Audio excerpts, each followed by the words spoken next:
What's going on, everyone? In today's video, we're going to be giving you an overview of the Void Rift and Chaos statue. Primarily, this is going to be focused around the Chaos statue, but I have to mention the Void Rift because it does give rewards that do impact your Chaos statue as well. That being said, if during this video I don't happen to answer any specific questions that you have about the topic, by all means, feel free to hop over to our Twitch channel when we're live. I'll be more than happy to give you an answer there directly or even provide an example. Now, Void Rift is going to be the first one to mention, and it's not going to be very long. It's very quick. Void Rift is basically this solo boss experience that you do. It has its own seasonal rewards here that you get as you clear the levels. You'll be able to collect the rewards from clearing them, and it resets looks like right now, every 2 weeks based on how it's gone so far. And it will basically be this thing where you do solo bosses, and they have void energy elements that are added to them to modify the bosses. These are all going to be bosses that you fought previously, axe, and there's going to be a restriction mode for it, where you're either going to be able to go a damage restriction mode, where you can only deal damage when you are within a certain range of the boss, or you can go the space restriction mode, which is a mode where the battle area grows smaller over time. A minimum battle area is maintained, though. That way you don't run out of space. So if you're a melee, damage restriction mode is something that I've been using because it's going to be closer ranged anyways, so why not? If you're a ranged DPS and you don't want to deal with being super close and you feel like you've got the absolute juice in order to kill the bosses quickly, probably Toxic Flame, but it's okay. I'm not going to judge you too much, right? The space-time restriction mode is probably good for you if you're able to just kill the bosses really fast and you can still utilize range for your characters before the area gets too small. Now, the rewards that come from them are going to be things like gold, major earth elements, identification scrolls, and oftentimes you're actually going to get a lot of star crystals. All right, star crystals are an important thing that you are going to get from Void Rift as well. And the reason why star crystals are important is going to be associated over here with the Chaos statue. But the primary reason we wanted to mention the Void Rift is because the rewards from the bosses will actually give you quite a bit of star crystals. Okay. The other source is with the Chaos statue. The Chaos statue is where you're going to spend a lot of time at Endgame. This is mapping system of the game, and it does have a daily mission table for you that you're able to utilize for your maps. You can clear up to 7 missions daily for their rewards, and the way these angled rewards work is a little bit like a tic-tac-toe board. So 3 diagonal this way connects to these identification scrolls, and these identification scrolls are very nice to get because they are limited in terms of accessibility to get them. So those are nice. And, you know, another 3 diagonal here. And then I went 3 across here. So I was able to collect this reward with the Philosopher's Stone. These identification scrolls, seems I haven't actually collected a lot of these yet, even though we've done them. And you get all the rewards that come here. And here are the star crystals. You're going to get a, you know, small amount of star crystals per day from doing these Chaos statue runs.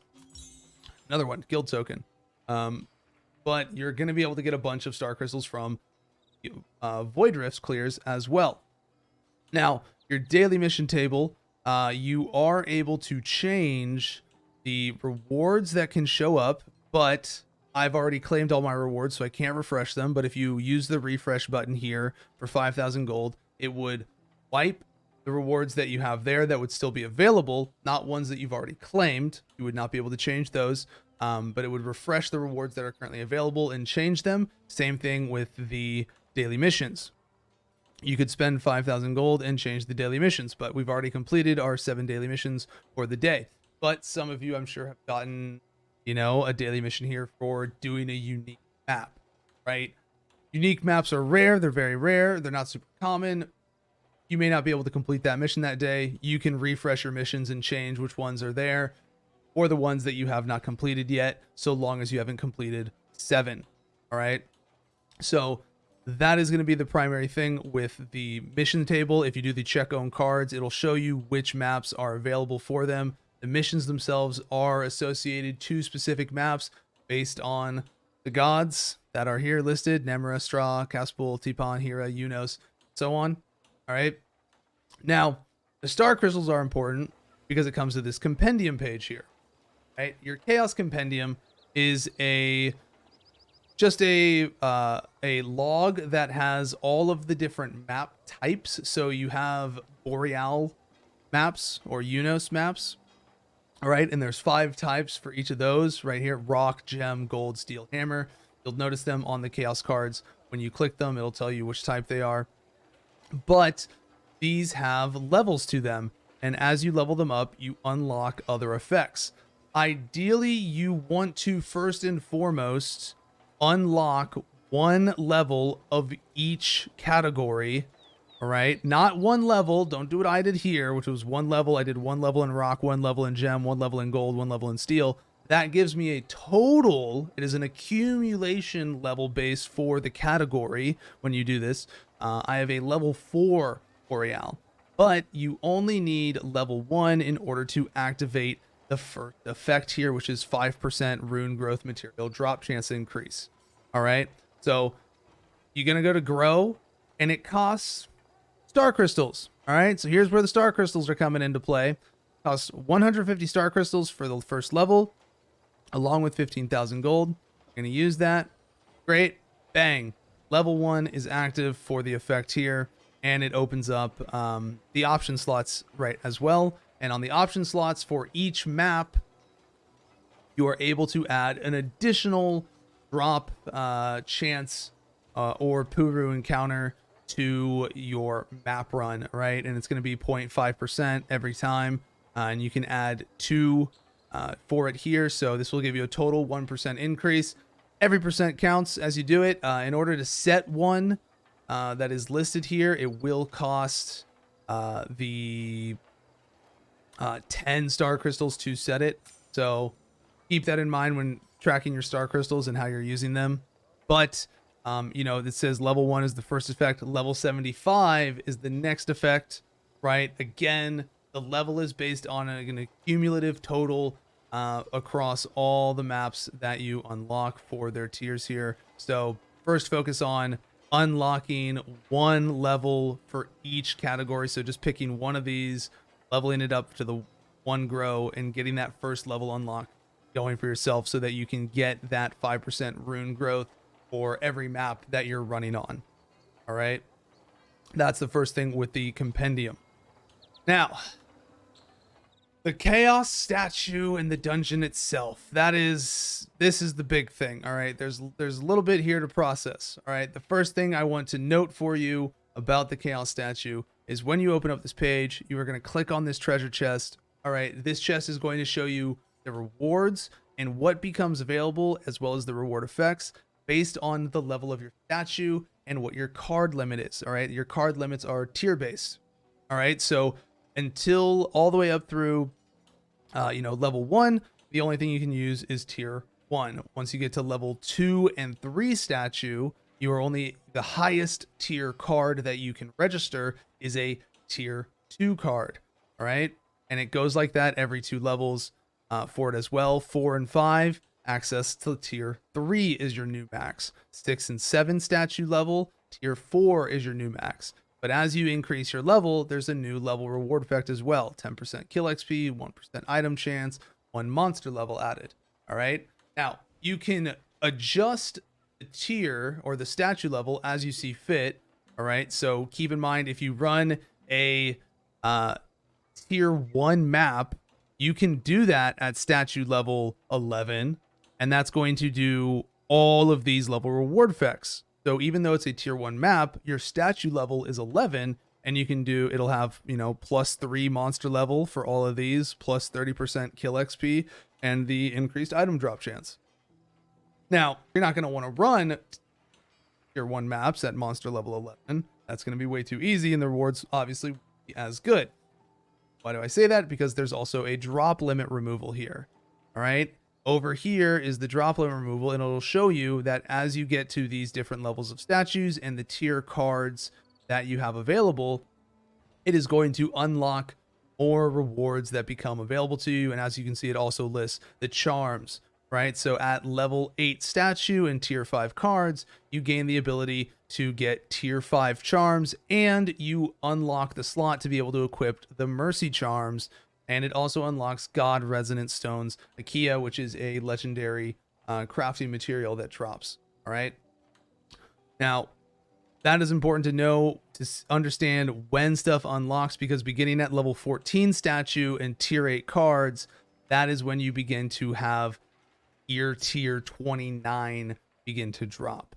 All right. This is the highest tier of gear that we currently have available in the game. So knowing when certain things begin to drop is important, because, you know, if you're specifically looking for, say, a ring, you're not going to see your tier 29 rings dropping until you get to level 18 statue and tier 10 cards. All right. That's when they unlock. So it's important to know what range of, you know, statue and card limit that you're in order to understand what loot you're going to be having dropped to you. The other thing to understand about the statue level is if you're running cards in a group. So if I were to run this tier 5 card, right, and I register it, I have it set to chaos level 11, and somebody in my party doesn't have chaos level 11 unlocked, they will not be able to run the card with us. They can't enter the portal. It will not let them enter. It does not let you enter dungeons that you do not have a statue level correlation to for yourself. But if I lower the card level, the statue level, to level 8, all right, the card tier limit is 5. The card is tier 5. It lowers the overall chaos level rewards a little bit, but it allows for your other party member to be able to then enter because they have chaos statue 8 available. All right. So remember to keep in mind that your statue level does impact your party members as well. This is where the God's Resonant Stone come into play as well. Some of you have seen them on the cash shop. You can get two per day for 50,000 gold. These modify and amplify your chaos cards as well. Maps. These chaos cards are maps, essentially. Should have mentioned this at the beginning, but your chaos cards are basically what are the maps. You put one in, you register it, you activate it. You do not have to identify it in order to run it. I highly recommend that you don't identify any blue cards. They're not going to be dangerous enough for you to worry about the affixes on them. Yellow cards are a different story because that's when they begin to get, you know, reflect values on them, and that can have negative influence on you depending on what type of reflect it is. All right. But the statue, you just register the cards. They do not need to be identified in order to run them. You hit activate, it goes, it opens us up. Good to go. Now, when you've been running these maps, you're going to notice that there is a certain material that you are picking up a ton of. You are picking up a ton of darkness energy. You're probably wondering, what do I use this for?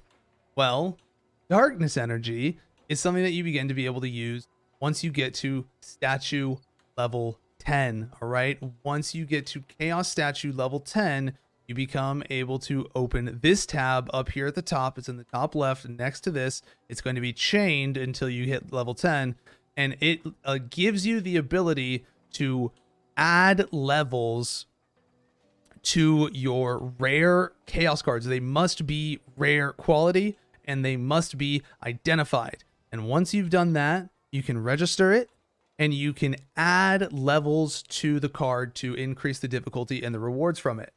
What this increase does is it will add additional waves of mobs that will spontaneously spawn inside the chaos map, and just add another layer of difficulty or surprise to the run that you're currently doing. Now, there are two ways to increase the level of a chaos card here. The first is through sacrificing other cards. So if you have a bunch of low tier cards, you can use them as fodder XP, same way you do with rune growth. All right. So this would add 5. This right now would add 3 levels. All right. You can add the number of levels that is equivalent to the tier of the card. So if I have a tier 5 card, right, I can add up to 5 levels to it. After that, it won't let you. It says the max level is reached. If I have a tier 4 card, and I register it, the highest I can go with it is level 4, right? The highest you can raise your chaos card level through this system is equivalent to the tier that it is. All right. The other method in which you do it is here with your darkness energy. You can feed it darkness energy in order to level it as well. And it right there, 4 levels for darkness energy. By the time you have this unlocked, you should have hundreds of darkness energy. So start using it. You're going to get a lot of it in general.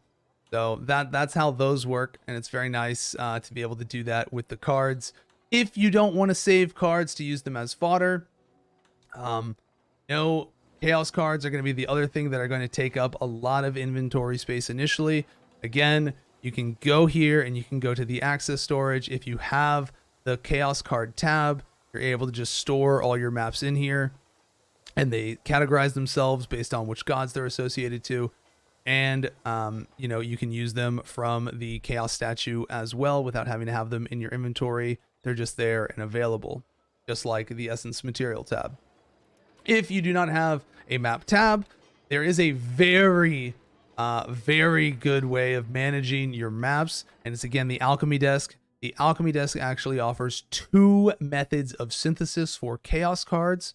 You can either convert 3 together, they don't have to be the same level, and convert them into a blue tier map, a blue quality map. So you would take 3 of these, combine them together, and it's going to give you a blue chaos card that comes out of it. All right. These can also upgrade, or if you use a mix of a 5, 4, and 3, the chaos card that you get back out of this is going to be a blue quality card that is either level 5, level 4, or level 3. And so can synthesize chaos cards to obtain a new card grade increases by 1. Assuming this is based on what the lowest card is that you use, then it's likely that you're going to get a level 4 card. All right. The other method you can do is the chaos card tier synthesis here. All right. And this would take 4 cards of the same tier, must be same tier, quality does not matter, but they have to be of the same tier. And you combine them together here, and this will give you 1 new card of the next tier up. So if I use 4 tier 3 cards here in synthesis to craft, it will then give me 1 tier 4 card. So you can use excess maps to upgrade them to a higher tier, or if you just need to consolidate some because you've got too many and you don't have a map tab, this is a great way to do it as well. On average, they take 10 minutes.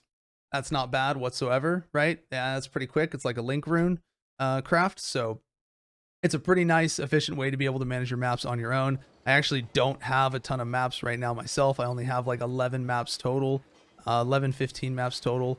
I believe, let me see here, 3, 4, 5, 8, 9, 12, 14.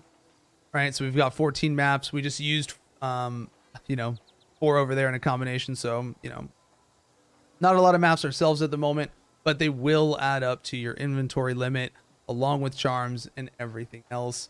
But this is just a nice tool to be able to help manage them. All right, so those are the way the chaos statue and the chaos statue works, and why the Void Rift has some integration to it as well. That is with the Chaos Compendium books here. All right, so if this video was helpful for you, be sure to drop a subscribe or a like on the video. I hope it was helpful to some of you. If you enjoyed our content, you can also catch us live over on Twitch at twitch.tv/Zav. I hope this was helpful to you. Take care.